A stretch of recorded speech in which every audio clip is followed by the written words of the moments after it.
Hi guys, back to my channel my home lifestyle. আজকে আপনাদের সামনে দীর্ঘদিন পরে এলাম। দীর্ঘদিন পরে আমি ভিডিও করি না আপনাদের সামনে, কারণ বলেছিলাম যে বসে বসে কি ভিডিও করব, কোনো টপিক পাই না। ওই জন্যই আমি ভিডিও করছি না আপনাদের সামনে। মাঝে মাঝে একটু শর্টস দিয়ে দিচ্ছি, শর্টসও কমিয়ে দিয়েছি, কারণ আমার একটাই কারণ যে আমি করলেও কোনো ভিউজ পাই না, কোনো সাবস্ক্রাইব বাড়ে না। ওই জন্য সত্যি কথা বলছি, মন থেকে বলছি আমি, যে আমি আপনাদের জন্য আর কাজ করতে পারছি না।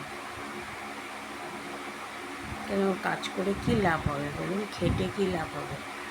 হ্যাঁ, আমি দেখাতে পারি না ঠিকই, কিন্তু বসে বসে বলি, টপিক করি, বা একবার ওই যে কী বলে লাইভও করেছিলাম, তখনও দেখলাম ভিউজ হয়নি, কেউ আসিও নি। আমি বলে দেওয়া সত্ত্বেও আপনারা কোনো ভিউজও করলেন না, কোনোটাও করলেন না, লাইভও এলেন না। যাই হোক, যদি আবার লাইভ করি আপনাদের আমি বলে দেবো। এখন তো আপাতত কোনো লাইভ করছি না। তো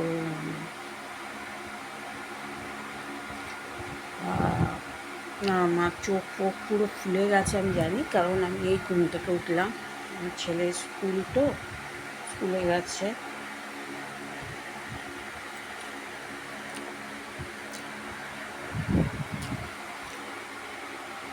আজকে প্রায় অনেক দিন পরে আপনাদের সামনে আবার ব্রেকফাস্ট নিয়ে এসেছি, এবং আমিও নিজে ব্রেকফাস্ট বানিয়ে খাচ্ছি, তাও ফ্রাই ম্যাগি। কারণ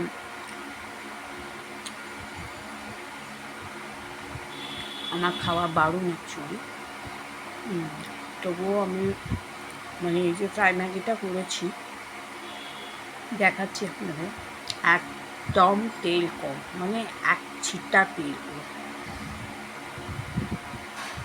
তাই আজকে ফ্রাই ম্যাগিটা না খুব একটা ভালো হয়নি। না, আমি যখন করি একটু তেল দিয়ে করি, তেল দিয়ে না করলে একটু টেস্টিও হয় না, সাদা তেল দিয়ে করি তো। কিন্তু যে তুলনায় আমার তেল খাওয়া বারণ, আমার তো শারীরিক সমস্যা আছে, তাই জন্যে মানে সমস্যা আছে বলতে কি, আমার তো প্রচণ্ড হাই প্রেশার। এবার হাই প্রেশার কিছুটা টেনশনের জন্যও আছে, আর কিছুটা খাওয়ার জন্যও আছে, কিন্তু আমি তো খুব একটা খাই না, জানেন কি না আমি জানি না, কিন্তু যেটুকু খাই, মানে আমি যখন নিজের হাতে করি একটু তেল দিয়ে করি, এটা একদম সত্যি কথা। আমি কিপটামি করে আমি রান্না করতে পারি না। আগে একটু তেল কম দিয়ে করতাম, কিন্তু যে তুলনায় আমি এবং আমার ছেলে খাই,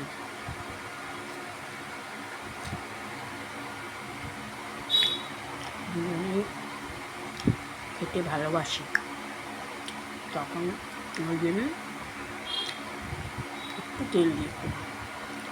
ওই তেলটাই আমার কাছে মারাত্মক হয়ে গেছে, তেলটাই মারাত্মক হয়ে গেছে। 15 থেকে 16 দিন আগে খুব শরীর খারাপও হয়ে গেছিলো আমার, গ্যাস উঠে মাথায়, বুকে ধাক্কা দিয়েছে, এবং হসপিটালে নিয়ে আমাকে ছুটতে হয়েছে। 160/100 প্রেশার উঠে গেছে। যাই হোক, আপনাদের সামনে এসে যে আবার আজকের দিনে ভিডিও করতে পারছি, বলতে পারছি, সেটাই আমার কাছে অনেক কিছু। যাই হোক, তো ওই জন্যে আমি আপনাদেরকে আর ভিডিও করি না। আর বলতে পারেন মানে ভিডিও করি না, তারপরে ওইগুলো কিছু প্রোডাক্ট দিলে কপিরাইট হয়ে যাচ্ছে, আমি বুঝতেও পারছি না, তাই ভিউজও আসছে না বেশি। ওইখানেও আমি বেশি দিই না। ওখানে তো সেই 30, যবে থেকে 30 হয়ে আছে, যবে থেকে চ্যানেল খুলেছি 30 হয়ে আছে, তো 30ই হয়ে আছে। ওখানেও সাবস্ক্রাইব হচ্ছে না, ওই চ্যানেলটাতে, এখানেও হচ্ছে না।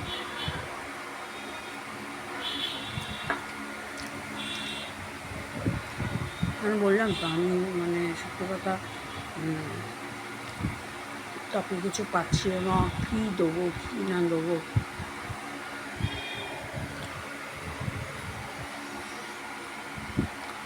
ছেলেটারও পরীক্ষা 23 তারিখ থেকে 14 তারিখের বাড়িতে যাব, যদি পারি দেখাবো, যদি পারি।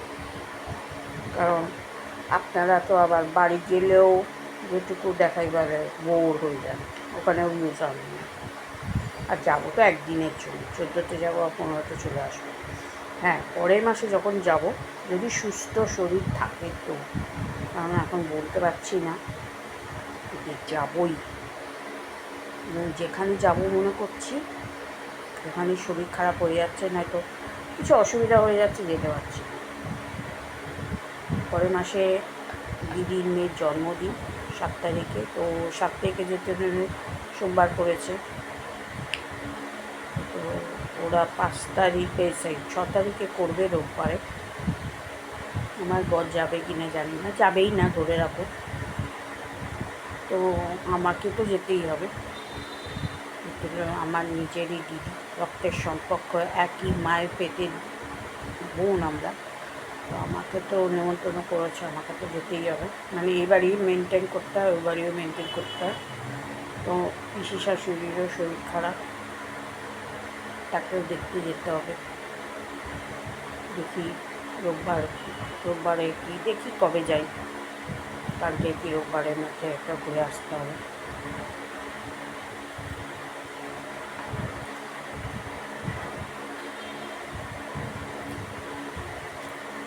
দিদির বাড়িতেও যেতে হবে, যদি সুস্থ শরীর থাকে।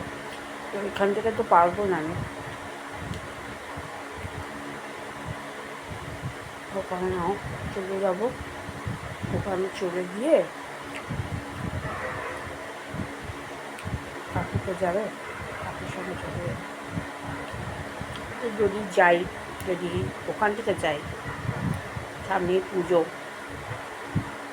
2 দিন থেকে 7-8টা ভাবছি, এটা আমি ভেবেছি, আমি ওখানে তো তাড়াতাড়ি ঠাকুর তুলে দেয়, আর একটু ঠাকুর দেখিয়ে নিয়ে আসবো, এখানে 9 তারিখে চলে আসবো। হাঁটতেও তো পারি না বেশি,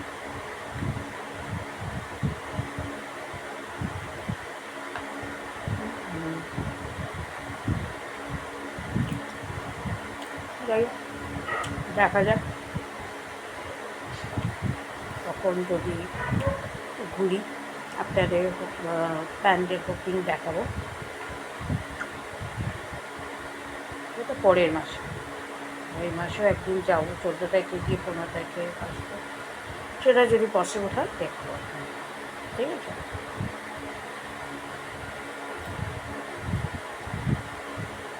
আমি তো খেয়েই যাচ্ছি, আপনাদের কী দেখাবো। যাই হোক, কালকে তো মাসি আসিনি, ওই জন্য ঘরটা পোছাও হয়নি। আজকে দেখি মাসি ওর জন্য একটু ওয়েট করবো, ছাদ দিয়ে পুষতে হবে। আর এই বিছনাতে এই উঠলাম তো, আমার ওর বালিশটা তুলে তুলে দেওয়া হয়েছিল আয়ুষে, আর আমার হাজব্যান্ড নেই, আমার হাজব্যান্ড 2 তারিখে আবার চলে গেছে আসামে, আর 2 তারিখে 3 তারিখে চলে গেছে, 3 তারিখে আসামে চলে গেছে, এখন আসামে আছে। তারপরে ওখান থেকে মানে কাজ করে বা মুম্বাইতে আসবে, মুম্বাইতে কাজ করে যাই না কত দিনের কাজ, তারপরে ও আসবে, কবে আসবে আমি জানি না। তো ও তো নেই, আয়ুষের আমিষু, মানে আমার ছেলের আমিষু, তো ও তো স্কুলে গেছে, ও নিজে বালিশটাকে রেখে রেখে প্যাক করে দিয়ে গেছে চাদরগুলো। এবার আমি যেখানে, এবার আমি একটা সাইডেই শুই, এবার ও চলে যাওয়ার পর আমি নিজে একটু ছটপট ছটপট করি, এটা বিছনাটা একটু স্ম্যাশি আছে, ঠিকঠাক করতে হবে। আর আমার বালিশটা রেখেছি অত, ঠিকঠাক করে রাখা হবে, আমার চাদরটাও পাট করা হয়নি, তাই ওই সাইডটা নিয়ে দেখাচ্ছি না আপনাদের। ভিডিওটা করার পর আমি বিছানাটাকে গুছিয়ে নেব। আর আমার গোপালের জোর আছে, গোপালের জোরে তো জন্মাষ্টমীতে কিচ্ছু করতে পারি না, কিছুই করা হয়নি। কিন্তু সেই সময় আমার খুবই শরীর খারাপ ছিল, করবো। যাই হোক, হচ্ছে ব্যাপার। মিষ্টি একটু দই এনে দেওয়া হয়েছিল। চেঁচানো আমার পক্ষে সম্ভব না, আমি চেঁচাই না, কিন্তু মাঝে মধ্যে আবার চেঁচিয়ে ফেলি। চেঁচালেই আমার মাথা উঠে যাচ্ছে এবং প্রেশার বেড়ে যাচ্ছে। ওই জন্য সত্যি কথা আমি আর ভিডিও করতে আমার আর ইচ্ছেই করছে না, সত্যি কথা মন থেকে বলছি, আমার আর ইচ্ছে করে না আপনাদের জন্য যে ভিডিও করব, আপনাদের জন্য শর্টস করব, ইচ্ছেই করে না।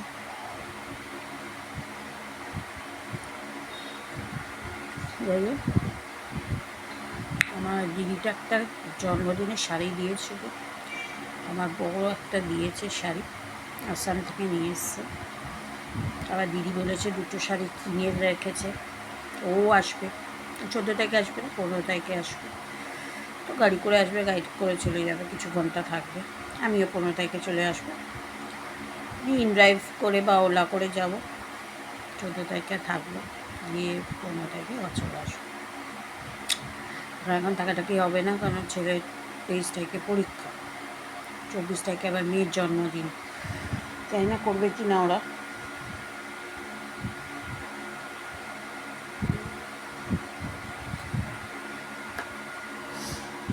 এই ব্যাপার। আমার ছেলে তো 18ই ডিসেম্বরে জন্মদিন, আমরা করবো কি না, 15 বছর হচ্ছে আমার ছেলে, ইচ্ছেটা ছিল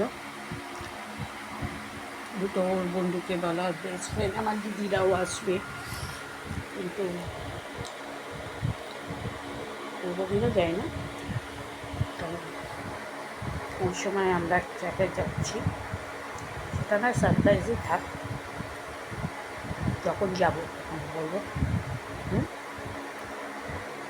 ওই জন্য যাচ্ছি বলে, ওই জন্য কোথায় যাচ্ছিস তা বলছি না, যাচ্ছি আমরা কোথাও, আর এবছর যাচ্ছি তো, তাই টাকা তো খরচাই হবে, বুঝতেই পারছে।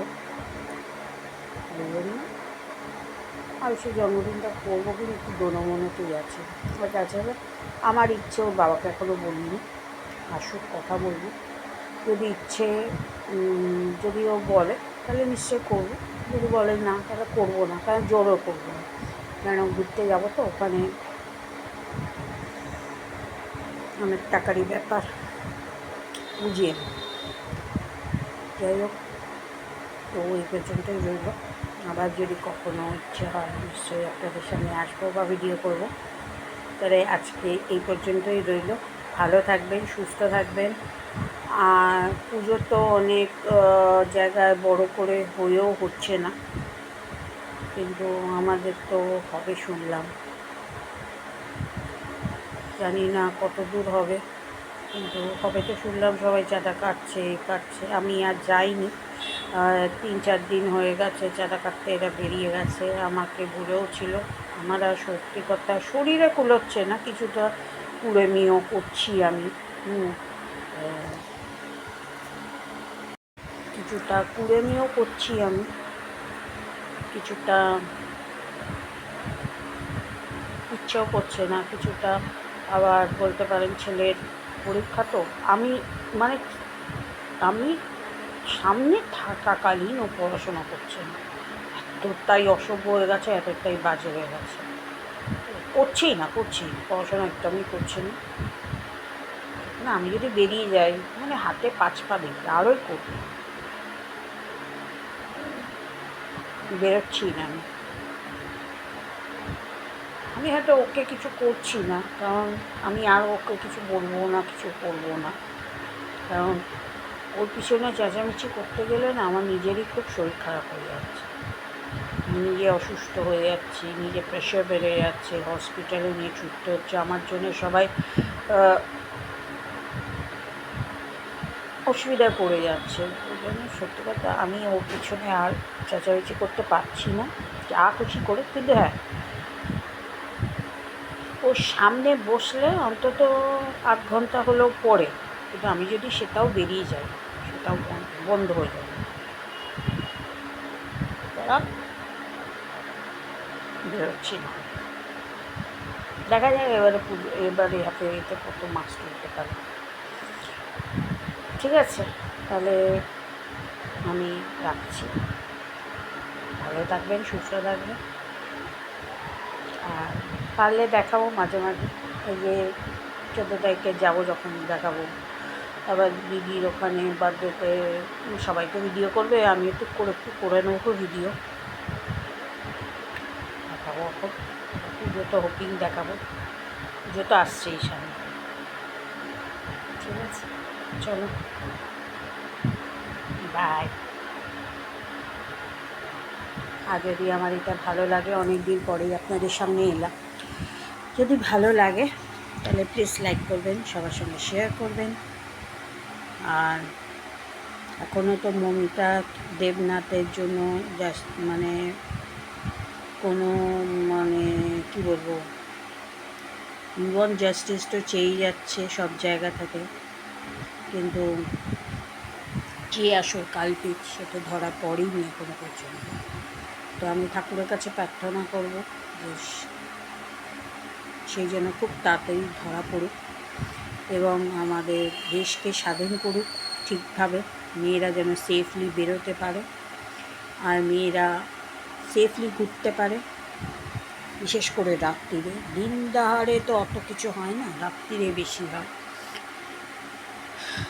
আর যদি মমিতা দেব যদি এরকম কত লাখো লাখো কেস ধামাচাপা পড়ে গেছে, আর যদি মমিতা দেবনাথের জাস্টিস না পায় তাহলে ওরটাও ধামাচাপা পড়ে যাবে আর কি। তারপরে আবার কোন দিন শুনবো এই মেয়ে রেপ হয়েছে, ওই মেয়ে আত্মহত্যা করেছে, ওই মেয়ে র্যাগিংয়ে মারা গেছে। যাই হোক, আর ভালো লাগছে না এসব বলতে, কারণ রোজ খবরে তো শুনি। ঠিক আছে, তাহলে এই পর্যন্ত রইলো করে এগিয়ে যাচ্ছি আমি। এবার আমি সত্যিই শেষ করছি, কারণ আপনারা সত্যিই বুঝতে পারছি খুব বোর হচ্ছে। চলুন, বাই। যদি ভালো লাগে প্লিজ লাইক শেয়ার কমেন্টস করে দেবেন আমার এই চ্যানেলটাকে, আর যদি ভালো না লাগে করবেন না। ঠিক আছে, এটা মানে জোর জবরদস্তি নয় আপনাদের, যে ভালো না লাগলে করতেই হবে আপনাদের। ঠিক আছে, চলুন।